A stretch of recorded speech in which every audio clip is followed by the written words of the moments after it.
그때 예수님께서는 유다인들에게 내 아버지께서 여태 일하고 계시니 나도 일하는 것이다 하고 말씀하셨다.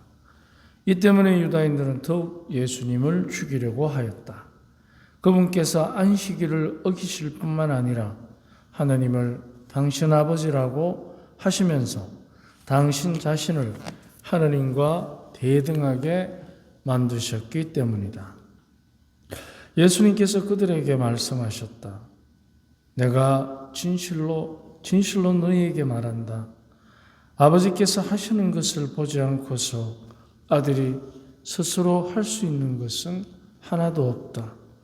그분께서 하시는 것을 아들도 그대로 할 따름이다. 아버지께서는 아들을 사랑하시어 당신께서 하시는 모든 것을 아들에게 보여주신다. 그리고 앞으로 그보다 더 큰 일들을 아들에게 보여주시어 너희를 놀라게 하실 것이다.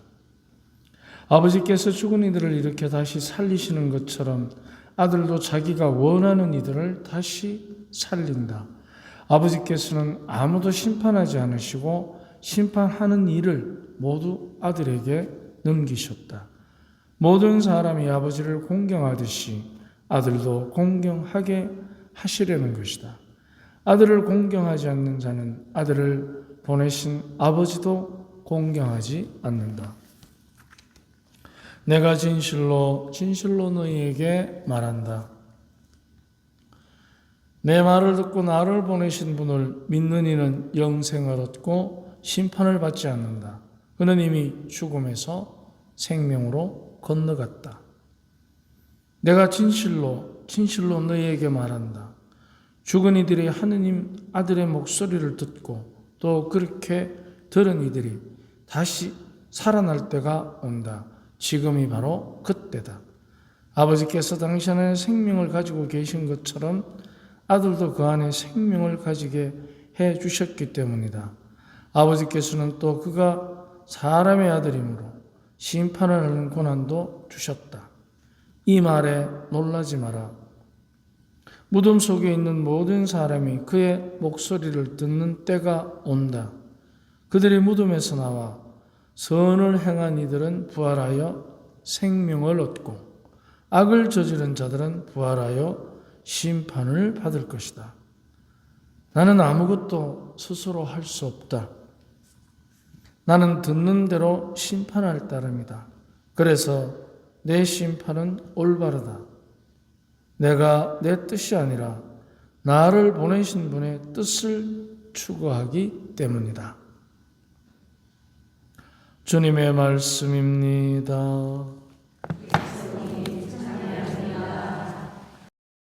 죽은 이들은 부활하여 선한 이들은 생명을 얻고 악한 이들은 심판을 받을 것이다. 이제 주님의 심판에 관한 말씀인데, 근데 믿음이 심판을 이긴다는 말씀을 하십니다. 믿음이 심판을 이기는 것입니다. 그렇다면 믿음이 심판을 이기고 생명이 자라나는 것, 이것은 그 어떤 것보다도 우리가 사랑의 문제입니다. 내가 잘하고 잘못하고 문제를 떠나서 우리는 대부분 심판 딱 그러면 내가 뭐 잘못했지? 우리는 그 두려움을 가지고 있습니다.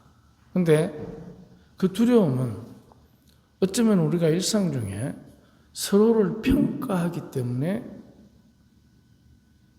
우리들의 일상이 되어버린 그 비교 평가하는 문제, 그것이 우리를 심판에 대한 두려움을 갖게 할 수도 있습니다. 그렇다면 이제 심판의 문제는 그 무엇보다도 책임의 문제와 연결되어 있습니다. 그렇다면 두 가지를 연결해 보면 생명의 문제가 사랑의 문제고 심판의 문제가 책임과 연결되어 있다면 두 개를 연결해 보면 사랑의 책임이 됩니다. 이제 사랑의 책임이 우리가 하느님을 믿고 그 아들을 믿고 살아가는 믿음의 생활의 주제가 되는 것입니다. 함께 묵상해 보도록 합시다. 나눠드린 강론 원고를 보도록 합시다. 책임과 이용. 누구나 자기 행실에 대한 책임을 지게 됩니다. 당장은 책임을 회피할 수 있는 것처럼 보일지라도 영원한 면죄부는 없습니다. 책임은 되도록이면 피하다가 마지막에 인생이 끝날 때 발생하는 문제가 아닙니다. 지금 여기서 책임지지 않는 사랑은 진실한 사랑의 힘을 누리지 못합니다. 사랑하면서 책임을 회피하면 그것은 사랑이 아니라 이용하는 것입니다. 사랑은 자기와 이웃에 대한 책임 있는 선택이 배반이라는 상처를 치유합니다. 사랑하면서 져야 하는 자신에 대한 책임은 자신을 속이지 않는 것입니다. 누군가를 사랑하면 그 마음이 갈등 없이 서로의 다른 점을, 여기서 중요한 것입니다. 비교하지 않는다는 그 가치가 어떤 것인지, 서로의 다른 점을 있는 그대로 받아들이면서 각자의 장점과 단점을 보듬어주고 위로할 수만은 없는 유혹을 받습니다. 우리가 유혹을 받습니다. 그래서 장점은 더 많이 인정해주고 단점은 보듬어주고, 이런 거 보듬어주는 것이 이제 유혹을 받게 됩니다. 사랑하면서 유혹받는 첫 번째는 사랑하는 사람을 비교 평가하는 것입니다. 세월이 지나다 보면 사랑한다는 것이 무색해질 때, 그때 잘 한번 돌아보십시오. 평가하기 시작합니다. 이렇고 저렇고. 사실은 세월이 지나서 사랑하는 사람을 평가하는 그 평가가 그 사람을 사랑하게 된 이유임에도 불구하고 우리는 그것을 이제 사랑을 방해하는 이유로 추락시켜버립니다. 그래서 비교, 평가하는 것. 사실 사랑은 비교 불가한 상대의 가치를 있는 그대로 수용하면서 시작되는 것입니다. 일명 콩깍질하죠. 콩깍지가 씻다는 표현은 아마 잘 아실 겁니다. 살다 보면. 부부만이 아니라 친구도 마찬가지고 부모와 자식도 마찬가지입니다. 다른 점을 발견하기 시작하는 겁니다. 그러면 그 다른 점을 비교 평가하기 시작할 때 이제 그것은 사랑이 내 안에서부터 퇴색되어 간다는 증거입니다. 즉 사랑할 만한 가치를 평가해서 높은 점수를 선택하는 것이 아닙니다. 사랑은 지금 일어나는 사건이지만 비교할 수 없는 사랑하는 사람들만이 고요하게 누리는 그들만의 보이지 않는 신호가 있습니다. 내 아이의 신호를 누구보다도 잘 아는 것이 부모이지 않습니까? 근데 어느 틈엔가 비교 평가하기 시작하면 자녀를 이해 못하게 됩니다. 자식의 그런 행동을 이해를 할 수가 없다는 거죠. 분명히 거기에는 10개월 동안 내 품에 품어서 서로가 주고받은 남 모르는 신호가 있는데 그 신호를 자꾸만 비교하게 될 때, 그때 이상 징후가 나타나기 시작합니다. 전에는 알아들었는데 지금은 그 언어를, 그 신호를 못 알아듣습니다. 바로 그 신호는 그 사람이 아닌 다른 누군가가 대신할 수도 없고 흉내낼 수도 없습니다. 그들만의 신호가 있습니다. 사랑의 신호는 그 사람만이 줄 수 있는 고유한 위로가 있습니다. 물론 이 위로라고 해서 다 내 마음에 들고 내가 원하는 대로 행동하느냐? 그렇지는 않습니다. 위로라는 것은 일방적인 게 아니지 않습니까? 그런데 우리는 가끔 위로받는 것을 일방적인 신호로 오해할 때가 있습니다. 위로는 일방적일 수가 없습니다. 일방적이게 되면 그것은 위로가 아니고 강압입니다. 아무리 좋은 것도. 그런데 위로는 주고 받는 것입니다.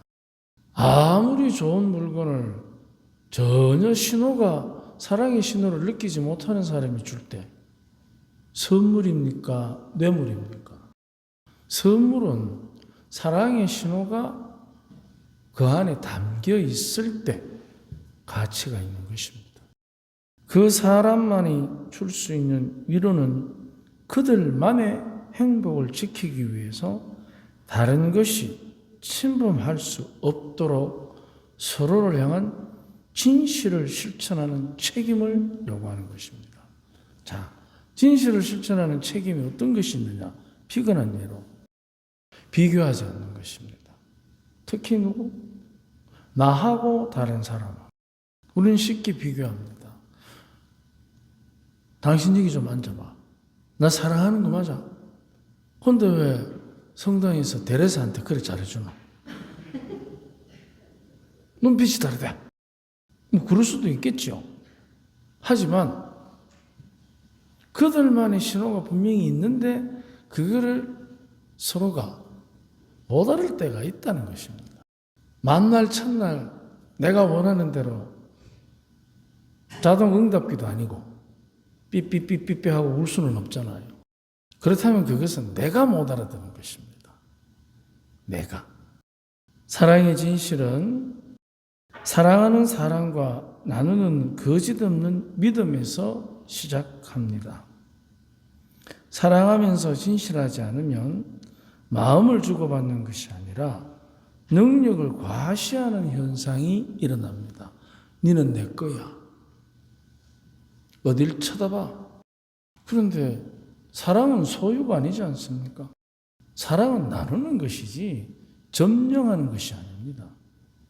사랑이 소유가 되면 그때부터 사랑이 아니라 야심이 됩니다.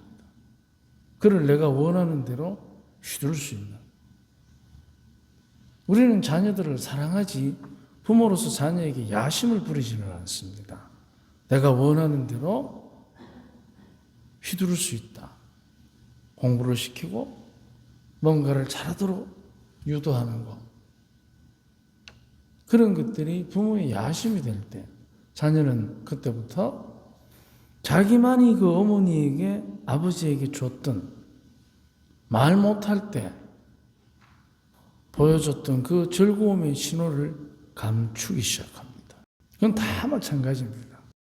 사람은 진실을 드러내는 사랑은 진실을 드러내는 진솔한 마음으로 지켜지는 것이지 능력을 과시하기 시작하면 애정은 사라지고 능력을 드러내는 기위한 이용이 됩니다.